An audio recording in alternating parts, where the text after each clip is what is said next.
Hello, wrestling fans! Welcome to another edition of Tag Team. I'm your host, Cesar Scorpio. This guy over here is Invincible E. Vincent. Hey. And we're reviewing TNA's Sacrifice. That's right, not sacrificing of the lambs, but sacrificing basically of Austin Aries. Man! Yeah, man. He was a sellout. He was throwing himself all over the place. Let's not get carried away here. We'll get to that as soon as the card allows. First match of the actual pay-per-view was Tag Team Championship between Samoa Joe and Magnus versus Kazarian and Christopher Daniels. Now, this was an entertaining match, but it was a lot of similarities between that match and what we saw in Bakersfield in the house show, right? Yeah, kind of, sort of. There was a few sequences there that looked a little bit familiar, but overall, you know, obviously it ended differently. So, yeah, with Kazarian and Christopher Daniels. Tricky TNA. Walking away with the title. So, overall, yeah, great match. You know, a little bit of deja vu for me and that guy, but yeah, great match. It was again, that little twist at the end was like, didn't see that coming. Exactly. But now we have the whole Christopher Daniels and Kazarian holding the championships. Of course, Samoa Joe and Magnus did not have a fallout or anything like that. They were still buddies at the end. Yeah. Is there going to be a rematch? Oh, definitely. You know, obviously they're going to have the rematch, but will they win? We'll see if they hold on to him. I'm thinking they probably will, but there's probably going to be shenanigans involved. So you think this is the end of the actual reign for Samoa Joe and Magnus? I think it's going to go back and forth a little bit. Okay. But yeah, for now I think Kaz and Christopher Daniels are going to hold on to it for a while. They'll lose it on the next Impact. See. All right. Well, unless AJ and Kurt suddenly become a team. Oh, nah, they're too good for that. Anyway, right after that, we had the Knockouts Division Championship match between Gail Kim and Ms. Brooke Chessmacher. Now, as we all know, from watching the Impacts here from weeks previous, that Ms. Chessmacher has something over Gail Kim. She got the three-peat on her, trying to get the fourth one via championship, and was not quite successful here. Not by defeat, but by shenanigans. Yeah, shenanigans. Yeah. Towards the end of the match, as Gail Kim was able to get a roll up on Brooke Chessmacher, and while the ref wasn't looking, she braced it with her feet, so that with her feet on the ropes rather, so that she was able to get the pin and the win. Again, yeah, Brooke won like 3 times straight up. Gail Kim can't seem to win against Brooke Chessmacher without cheating. So, what's up? It wasn't for the belt before, but now it seems to be for the belt, and shenanigans again. I mean, now it's something for slow down, Cesar Scorpio. Something to have here, Crimson, undefeated, match after match. But now we're seeing a little bit of the same here with Gail Kim in the Knockouts division. Is this good for TNA? For a little while longer, but they're going to have to mix it up sooner or later. Which, I think sooner. Obviously, there's going to be a rematch for this one, too. I'm thinking. Who would win? Crimson or Gail Kim? Crimson, because they have to preserve that whole undefeated thing. Defeat. Anyway, after that match, we had the TNA Television Championship. It was not bad enough that Devon has to defend it every Impact. Pay-per-view, send the fool in there. So anyway, here it is. And not only a one-on-one match, but this is basically sold as a triple threat match, but ends up being a handicap match here. Yeah, more or less, because Robbie E and Robbie T, at least up to the very end, were working in concert against Devon. So, as far as Devon's concerned, yeah, it was a handicap match. Now this match ends, Devon retains when the two guys lose a little love affair here when they can't decide who's going to get the W. Buddy, it's me. I'm supposed to win. Remember? Come on, dude. It's me. Oh, come on. Oh, no, not so much. Yeah. While they're over in the corner arguing about it, Devon was able to go ahead and push Robbie T into Robbie E and then go ahead and get the pin and the win. Oh, my brother. Testify. There it is, baby. So he again gets the W, preserves the television championship, and is this going to be done for the Robbies versus Devon? Or not yet, but there's looks like there's cracks in the story, armor, whatever. Something. There's cracks in the thing. There's cracks all over. Yeah. It's the Alamo. Bad things are going to happen.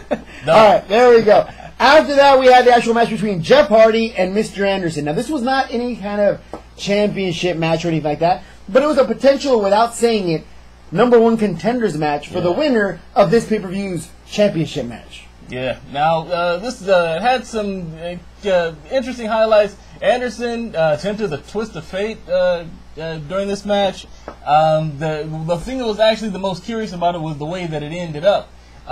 Anderson got the win, but he didn't look like he was expecting to get the win. He went to pin Jeff Hardy, and the count went down 1, 2.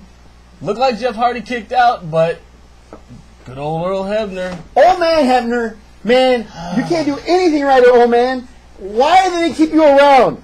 10th anniversary, dude. It's been longer than 10 years, and you're still jacking stuff up. Yeah, this guy right here. This guy right here. Earl freaking Hebner. Dude, come on. You've been around for how long? First it was freaking Bret Hart, and now you're screwing Jeff Hardy. Oh man, either get some glasses or get out of the ring. I mean, this was clearly a botch job. There was still time left in this match. Yeah, because the show actually ended about a full 5 minutes early. So I think they had some more time that they were supposed to burn on this match. Anderson looked surprised. Jeff Hardy looked surprised. The crowd looked surprised. I was surprised. Yeah, Earl Hebner, I think he blew this one. And then Jeff Hardy spit on Vince McMahon's face. Oh, wait, that was the previous one. Oh. Anyway, this was something that shouldn't have happened. We should have the younger Hebner in the ring refereeing this match. This might be the beginning of the end here for the old man Hebner. He's seen better days. Obviously, his eyesight's going. Either that or his timing was off. Regardless, he should have marked that victory off, waved it off, and kept the match going. He did not, and now there is, again, controversy and shenanigans here for this match. Now, again, now that Mr. Anderson won this match, he is the new #1 contender on, per se, not on paper or anything like that, but around the old water cooler, he is the #1 contender. So we'll know a little bit more about that on Impact as next week rolls around here. Yeah. All right. After that match, we had a nice little open challenge by Crimson. Crimson, the undefeated one, the TNA's bragging about how he beat the Carbon Blueprint last week. Matt Morgan, who basically got destroyed before he even got to the ring. He launches into this open challenge to have anybody who wants to from the back come out and challenge him. And EY accepts the challenge, and he goes in and does his thing. Well, it wasn't really EY, it was ODB, but EY said, no, wait, hold on. Hold on a second. I know where you're going with this, sweetheart, and I'll do it for you. Your problems are my problems. Let's go. Let's throw down with this guy. So he decides to throw down with Crimson, and it looked pretty good for EY at the beginning there. Got a little momentum there.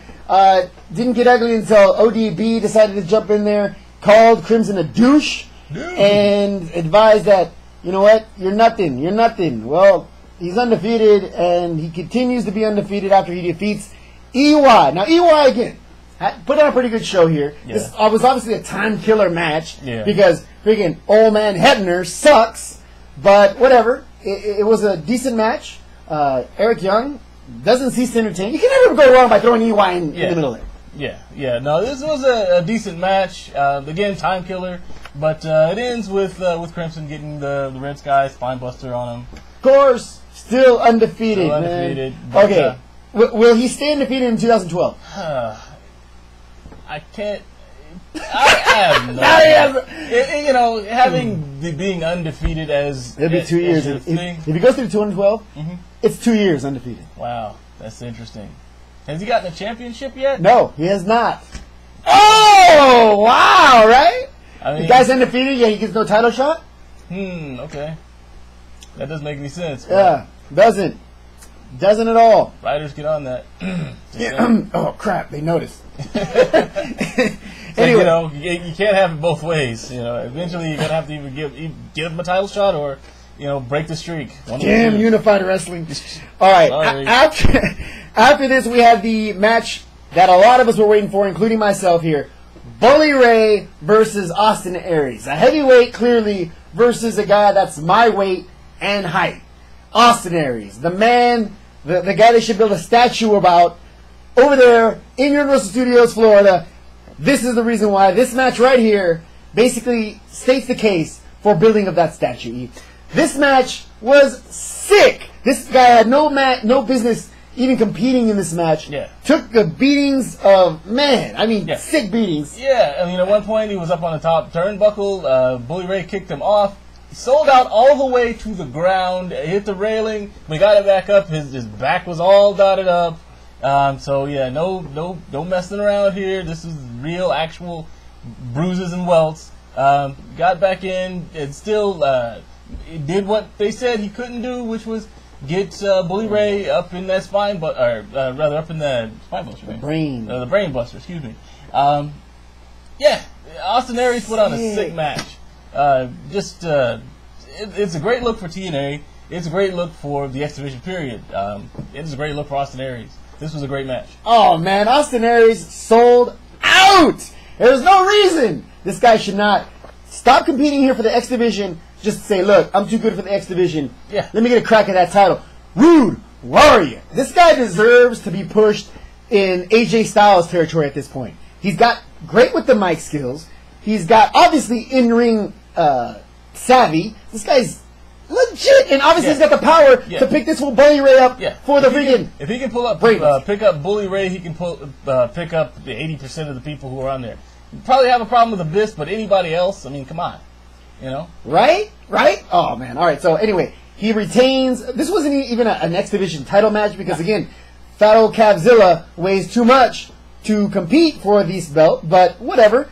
He still got the victory over Cavzilla, and now it's, again, you know what? I love this belt. I'm proud to be the X Division champion, but I think I'm ready for the next step. And I don't disagree with that, do you? Yeah, no, not at all. Competing in the regular division is, if they don't do it, then there's something wrong going on at TNA. I think that's the direction that they're going to go. Yeah, don't see why they wouldn't. All right, after that, we had the next match between AJ Styles and Kurt Angle. Now, this had all of the makings of being the match of the night. I mean, AJ Styles and Kurt Angle. Is there anything else I need to say about that? The problem with that is one of the sickest matches of the year was held just before this one. Yeah. So, again, big shoes to fill, even though this was these two guys, AJ Styles and Kurt Angle. This match was also entertaining, but it looked a few times like AJ Styles was going to hurt himself. Looks like he twisted his ankle. Looks like he twisted his knee. Looks like at the end there that when he got that finisher, Kurt Angle got that finisher done on him. Yeah, that grapevine. The grapevine, the ankle lock with the grapevine. So you can't move, you can't lift yourself, you can't even drag yourself over to the ropes. Brilliant! Brilliant! Awesome move. Only a matter of time before WWE says, oh, shoot, that's pretty cool. Let's take that. Jack Swagger, I'm talking to you. It'll probably happen. But, yeah. Give it 2 more pay-per-views. Oh, man. All right, well, anyway, this, again, match ends. Kurt Angle gets the victory over AJ Styles. Now, this whole thing that they're pushing AJ Styles' love affair with Dixie Carter did not take anything in play here for this match, but maybe possibly some sort of hook with that on the next Impact. I don't see where they can go with that, really. The guy got the loss. What's Dixie Carter going to do? Oh, let's reverse that, or still give him a title shot after he lost. No, that's probably it. I don't know where they're going to go. Really going with this story. Nah. Besides the fact that Christopher Daniels and Kazarian came out and decided to put a beat down, and that basically caused Kurt Angle and AJ Styles to join forces. Yeah, exactly. Kurt Angle pulled both of them off, and after kicking him out of the ring, he basically told him, "If you have a problem with him, you got a problem with me." So we'll see if they're going to do something with that. Might be a push here for the tag team championships, especially considering that AJ Styles hates Kazarian and Christopher Daniels at this time. Yeah. So we'll see what happens here in the next Impact. Following that, we had the main event of the evening. We had RVD, the whole effing show, versus the champion Bobby, what does he call himself? The It Factor. The It Factor, the main man in the Selfish Generation, Rude. Now, this guy, one of my favorite wrestlers, of course, And now RVD's quickly becoming one, even though he smokes and he's high 99% of the time. He still is one of my coming up and favorite wrestlers. Now, that being said, this match was legit. This match trumped the previous match. And this, you can never really go wrong with ladders. I mean, the only knock you could put on it is that these guys take forever to climb up the ladder to try to get the. Oh, I'm going for the belt. Suspense. Hey, are you down there? Okay, I'm going for the belt. I'm going for the belt. No, see, a lot of times that's lame. Man. It's suspense. Yeah, suspense, suspense. Realistic suspense would be more like it, but whatever. This was not a lot of that. This was actually. I'm climbing up the ladder. I'm falling off the ladder. I'm climbing up the ladder. Oh my God, my knee. I'm climbing up the ladder. Crap, my head. Yeah, this was. Yeah, Van Dam got his head stuck in the ladder at one point. He went to jump from the turnbuckle to the ladder while Bobby Roode was climbing it, and I believe he was supposed to land on the ladder, but his foot slipped. He twisted his leg on the way down, which was ugly. It looked like he was walking on a little bit tender after that. And following that, it looked like he tried to kick at the ladder, couldn't push it over, and Bobby Roode was able to retain. I think Rob Van Dam damaged himself during this match. Yeah, after, like he was saying, right after he actually damaged that ankle, which was pretty gruesome if you're watching it on television. If you slowed it down, the ankle just like turns when his leg is just sitting there. Pretty gruesome, but whatever. He recovers, gets back in the ring, and then starts to climb up the actual ladder. Bobby Roode kicks him off the ladder, and he bashes his head on a chair that some moron decided to leave in the ring. And that moron was actually Robert Van Dam himself. Rob, I mean, the referee could easily kick that away, but I don't think that was expected to happen. Yeah. The guy gets busted up in the head. Now his ankle's jacked up and his head is ringing. Possibly his knee. Yeah, so right after this match, of course, Bobby Roode pulls down the belt, and again, all is right in the TNA world. But now the attention goes to Rob Van Dam. How's the ankle? How's the head? Yeah, and, you know, oh, God, please don't let this guy have more birds going through his freaking head than he already has normally. Yeah. He looked busted up, so we'll find out, I guess, on Thursday how he's doing. Now, remember, we'll be posting more information on UnifiedWrestling.com as it comes available on the condition of Rob Van Dam. Stay tuned for that here on Monday, possibly Tuesday. As, again, the information comes, we'll trickle it down to you. But that was basically it. That was the pay-per-view. No appearance of Abyss, even though Joseph Park said, he might show up today. Yeah. But he never got a chance to slip out and slip into the Superman costume. So he stayed as Joseph Parks, which wasn't too bad. He's pretty entertaining here. Yeah. He got involved when Bully Ray was getting ready to use the chain on Austin Aries. He ran up to the front and said, "Hey, you can't do that. It's not allowed. It's not allowed." Whoa. Yeah. Again, whatever. It was entertaining. So that was pretty much it. That was all we had here for Sacrifice, TNA's pay-per-view here for the month of May. Hope you enjoyed it as much as we enjoyed telling it to you. If you didn't get a chance to see it, hopefully you enjoyed the show. From myself, Zero Scorpio, Invincible E. Vincent, thank you very much for watching. Don't forget to subscribe. See you guys next week. Take care.